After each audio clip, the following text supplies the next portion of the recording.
Welcome back to the KPI Guy. In our last series, we went deep into the gym sales KPI system. We broke down every metric that drives membership revenue, from leads to tours, to conversions, to POSR. If you haven't watched that series yet, go back and start there. It will change how you think about running your sales department. But today, we move into new territory because there is another business operating inside your club, and most operators are barely managing it. And I'm talking about personal training. In this new series, we're covering the big 6 PT KPIs, what they are, why they matter, and most importantly, how to improve them.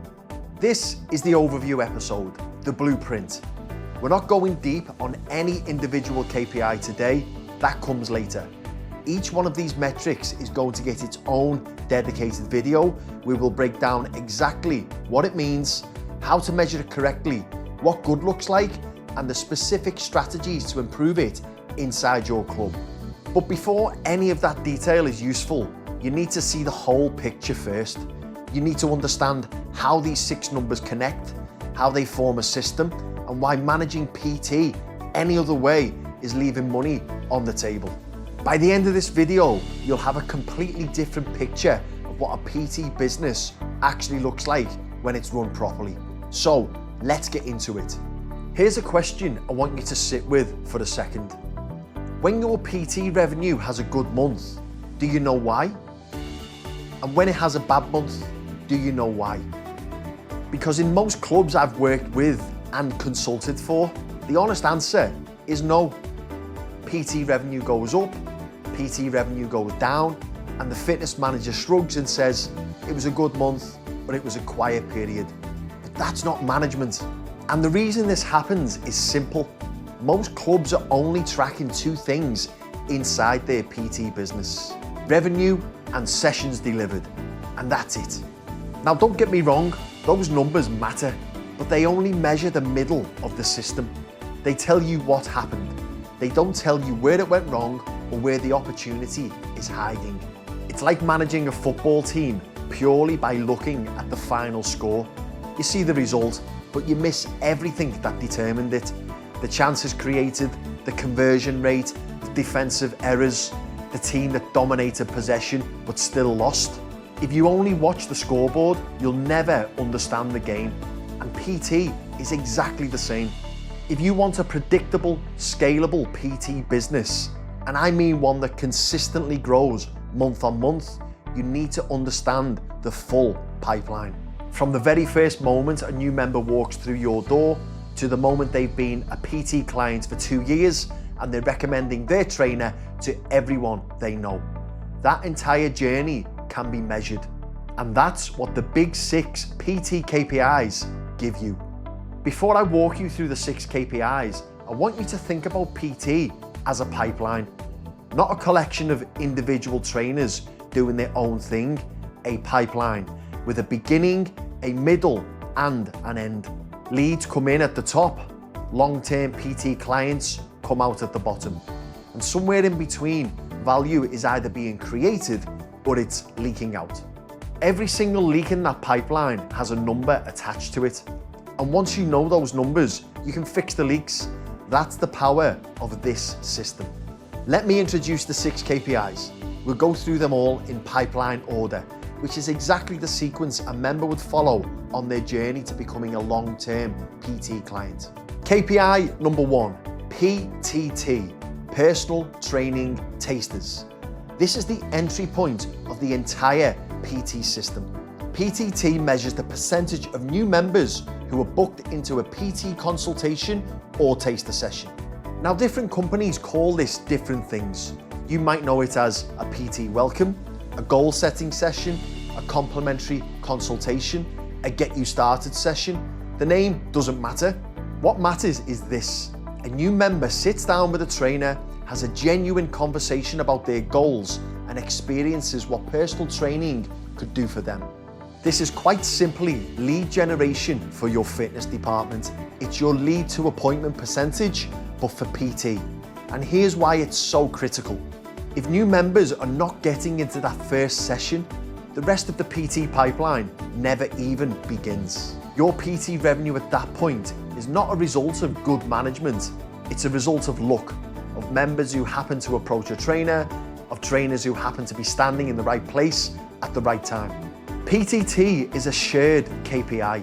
It's owned jointly between the sales manager and the fitness manager because the handoff from membership to PT consultation is a process, and processes need accountability on both sides. KPI number 2 is PTTC, Personal Training Taster Conversion. So a member has had their taster session. Now what? PTTC measures the percentage of those consultations that convert into paying PT clients, tracked both per trainer and across the whole club. And that distinction matters. The club number tells you how your system is performing. The trainer number tells you who needs support and who's excelling. A healthy club average can easily mask one trainer who's converting at 60% and another who's barely hitting 15%. Without the individual breakdown, you'll never have that conversation. This is where trainer skill is truly tested. Not their ability to write a program, not their knowledge of biomechanics, their ability to have a compelling human conversation that makes a member think, yes, I want to invest in this. If your PTTC is low, the problem is almost never lack of demand. Members join a gym because they want to change something. They're already motivated, they're already open. The problem is the conversation. The trainer isn't connecting the session to the member's goals, they're not demonstrating value, they're not asking for the business. PTTC is the KPI that tells you your trainers need consultative sales training, not more fitness qualifications. KPI 3, PTS, Personal Training Sales. This is the revenue generator. PTS measures the number of PT sessions or packages sold, tracked per trainer and across the whole department. Now, most operators start here. This is the first number they look at, but by the time you get to this number, the work has already been done, or it hasn't. If PTT is strong and PTTC is strong, PTS will look after itself. If PTS is weak, the answer is really push your trainers to sell harder. The answer is almost always upstream in the consultation volume or the conversion quality. KPI 4, PTC, Personal Training Conductions. Sessions sold is one thing, sessions delivered is another. PTC measures the number of PT sessions actually conducted, and this is the KPI that ultimately hits your P&L. And here's why. And this is one of the most misunderstood points in the entire PT business. When a member buys a PT package, that money doesn't immediately become revenue. It becomes a liability, a promise. You've taken their cash, but you now owe them 10 sessions or 20 or however many they've purchased. Until those sessions are actually delivered, that money sits on the balance sheet as deferred income. The moment a session is conducted, the liability converts into earned revenue. That's when it moves into the P&L. Think of it like a builder taking a deposit. They have your money, but they haven't earned it until they've done the work. If they disappear before they break ground, you want that money back. This is why you can have a record-breaking PT sales month and your P&L can still look underwhelming. The cash arrived, the revenue hasn't yet been earned. And there's a second reason PTC matters that often gets overlooked. In most PT businesses, trainer commissions are paid against conductions and not sales, which means this is also the number that determines your trainer's take home at the end of the month. PTC is tracked per trainer across the club and at the trainer level. It's essentially their pay slip in KPI form. The trainer who sells 10 sessions but only delivers 6 isn't just underperforming on paper, they're leaving money on their own table and the club's table. PTC reflects trainer reliability, scheduling, discipline, client adherence, and the strength of the relationship between trainer and client. It feeds directly into the next KPI, because if sessions aren't being delivered, results aren't being achieved, and renewals just won't follow. Conductions are the engine room of the PT business. They must be managed, tracked, and protected. KPI 5, PTR, personal training retention. This is where the real money lives. PTR measures the percentage of PT clients who continue purchasing personal training after their initial package, tracked per trainer and across the PT department. Because a club level retention figure can look healthy while individual trainers are quietly losing clients every month and nobody noticed yet. The per trainer view is where the real performance story is told. Think about the economics of this for a moment. Acquiring a new PT client costs time, energy, and resource. The taster session, the consultation, the conversion process. Retaining an existing one costs a great training session and a genuine relationship. High PTR means your trainers are delivering results. Clients are progressing, relationships are strong. Low PTR tells you the opposite. Clients are finishing their package and not coming back. They're either not getting results, the experience isn't good enough, or the trainer simply isn't having the renewal conversation. PTR is where the lifetime value of a PT client is built.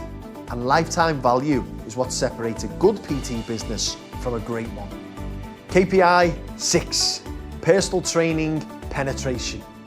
The final KPI in the big picture view. PTP measures the percentage of your total membership base who are actively engaged in personal training. This is your health check for the entire PT culture of the club. In high-performing premium clubs, you'll often see PT penetration of 20 to 25%, sometimes higher. That means 1 in 4 members is actively investing in personal training. But here's something that often gets overlooked, and it's one of the most compelling business arguments for investing in your PT system. Members who have an active PT relationship cancel their memberships at a significantly lower rate than members who don't. Now think about why. They have a scheduled reason to show up. They have a trainer who knows their name, knows their goals, and is personally invested in their progress. They're getting results. The emotional connection to the club is something a standard membership simply cannot replicate on its own. Which means every time you improve PTP, you're not just growing PT revenue, you're protecting your membership base. High PTP clubs don't just earn more from personal training, they retain more members. And in a business where the cost of acquiring a new member is significant, that retention effect is worth serious money. In clubs where PT is underperforming, penetration is often sitting at 5 or 6%. And when I see that number, I know immediately that something earlier in the pipeline is broken. Either new members aren't getting into tasters, or the consultation isn't converting, or clients are dropping out after their first package. PTP gives you the altitude view. The other 5 KPIs tell you exactly where to land the plane. So why do these 6 KPIs change everything? Well, when you put these 6 numbers together, something powerful happens. You stop guessing. You can see with complete clarity where opportunities are entering the PT pipeline, where conversations are strong, where revenue is being created, and exactly where the system is broken and leaking. The PT department stops being a collection of individuals having random good months and bad months and becomes a system. Engineered, measurable, and improvable. And that's the difference between a PT business that relies on its best trainer having a good week and one that consistently generates revenue regardless of who is on the floor. So what will this series do for you? Over the coming videos in this series, we're going to break down each one of these KPIs individually. For every single metric, we'll cover 3 things. What the KPI actually means and how to measure it correctly. Why it matters, what it tells you about your business, and how to improve it with practical, real-world strategies that you can implement inside your club. No theory for the sake of it, no fluff, no bullshit, just the things that actually move the numbers. So that's the overview, the big 6 KPIs: PTT, PTTC, PTS, PTC, PTR, and PTP. 6 numbers, 1 complete picture of your PT business. In the next video, we start at the very beginning of the pipeline, PTT, Personal Training Tasters. The KPI that determines whether your PT journey even begins for your members. And if you want to make sure you don't miss it, hit subscribe and turn on notifications. I'll see you in the next one.